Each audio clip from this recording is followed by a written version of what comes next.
ilə effektiv mübarizə aparmağımız üçün birinci, psixoloji biliklərimizin gücləndirilməsi vacibdir.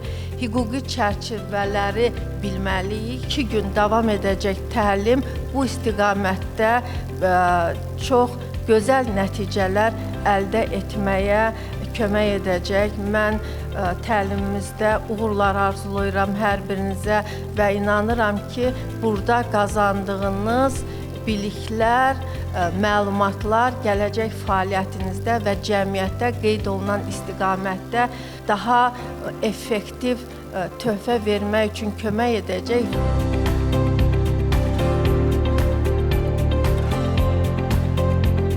Zorbalık bir kişinin ya da bir grup insanın diğer kişilere karşı sürekli ve kasıtlı olarak zarar vermesi.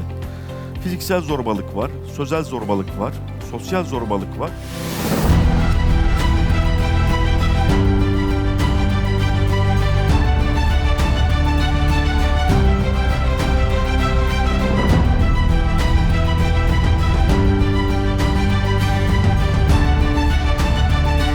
Məsələn, bəzi uşaqlarda biz o şəkillərə baxanda gördük ki, yəni soruşurduq ki, məsələn, niyə bunu çəkmirsən? Yəni sən bunu gördüyündür.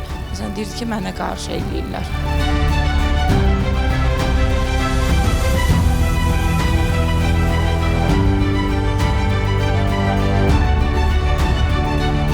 Normal olan və normal olmayan davranışları uşağa göstərmək, onu bilgiləndirmək, məlumatlandırmaq və uşağı bu sayədə həm bullying davranışlarının qarşısına özünün etməməsinin və ona qarşı bullying də tətbiq olunarsa, uşaq bilər ki, hansı davranışlar normaldır və normal deyil.